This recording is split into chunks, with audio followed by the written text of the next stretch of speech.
அன்பு நண்பர்களே, அனைவருக்கும் அன்னை சமையல் உமாவின் அன்பான வணக்கங்கள்.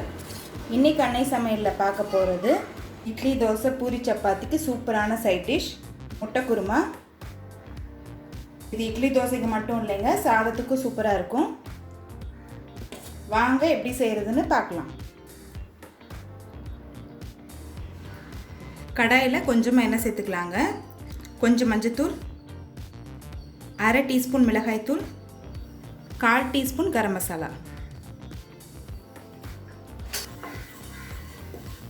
ஸ்டவ்வை ஸ்லோலே வச்சுருங்க.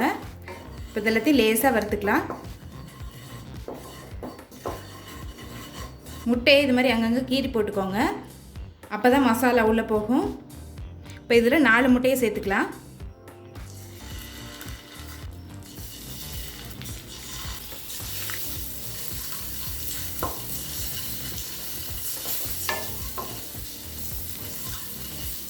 முட்டையை 1 நிமிஷம் வரைக்கும் நல்லா வறுத்துக்கலாங்க.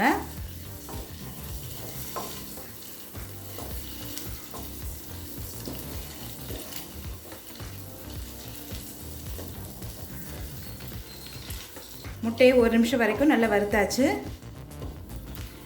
இப்போ இதை எடுத்து தனியாக வச்சிடலாம். கடாயில் தேவையான அளவு எண்ணெய், 2 பட்டை, 2 கிராம்பு, 1 டீஸ்பூன் சோம்பு,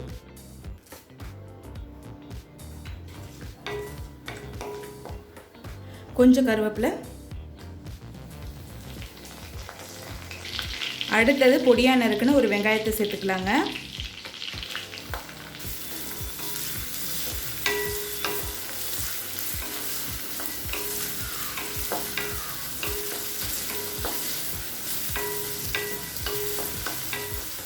ஒரு டீஸ்பூன் இஞ்சி பூண்டு விழுது,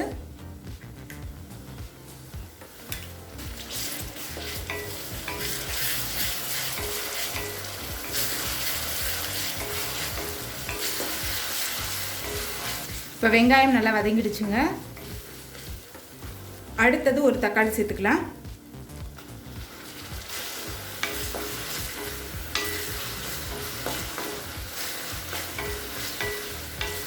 தேவையான அளவு உப்பு.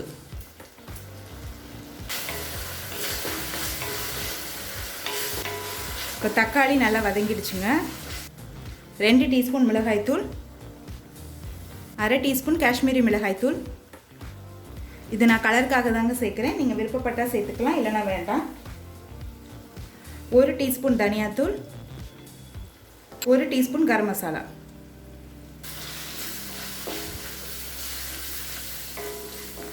ஒரு நிமிஷம் வரைக்கும் நல்லா வதக்கிக்கலாங்க.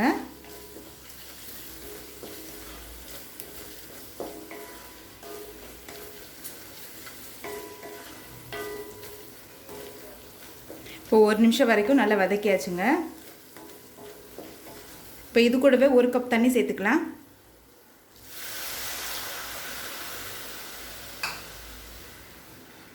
இது ஒரு 2 நிமிஷம் ஸ்லோலே இருக்கட்டுங்க. அதுக்குள்ளே நம்ம தேங்காய் அரைச்சிக்கலாம். இப்போ அரைக்க தேவையான பொருள் என்னென்னு பார்த்துக்கலாங்க. கசகசாவை சுடு தண்ணியில் ஒரு 10 நிமிஷம் நான் ஊற வச்சுருக்கேங்க. அப்போ சீக்கிரம் அரைகிறதுக்கு ஈஸியாக இருக்கும். 1 டீஸ்பூன் சோம்பு. நம்ம சோம்பு போட்டு ஏற்கனவே தாளிச்சிருந்தா கூட கடைசியில் அரைச்சி ஊற்றும் போது குருமா டேஸ்ட் ரொம்ப நல்லாயிருக்கும். 1/4 கப் தேங்காய் துருவல், 1 பட்டை, 2 ஏலக்காய், 3 முந்திரி. இப்போ இது எல்லாத்தையும் தேவையான அளவு தண்ணி சேர்த்து மிக்சியில் நைஸாக அரைச்சிக்கலாங்க. இப்போ 2 நிமிஷம் ஆயிடுச்சுங்க.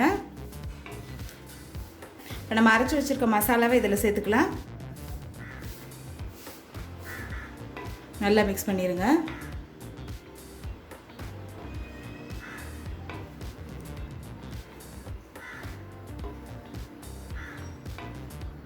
இப்போ 1/4 கப் தண்ணி சேர்த்துக்கலாம்.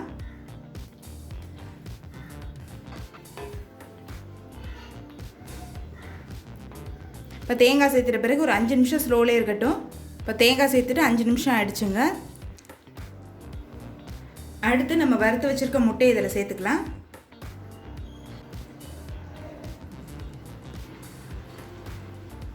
முட்டையை ஏற்கனவே வறுத்துட்டதுனால லாஸ்ட்டில் தாங்க சேர்க்கணும்.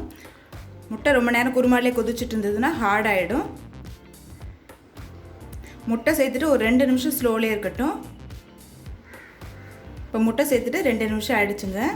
இப்போ ஸ்டவ் ஆஃப் பண்ணிவிட்டு கொஞ்சமாக எலுமிச்சை சாறு சேர்த்துக்கலாம். கொஞ்சம் கொத்தமல்லி,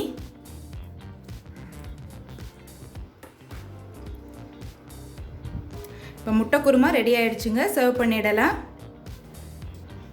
இப்போ சுவையான முட்டை குருமா ரெடி ஆகிடுச்சுங்க. ரெசிபியை ட்ரை பண்ணி பாருங்கள், கண்டிப்பாக உங்களுக்கே பிடிக்கும்.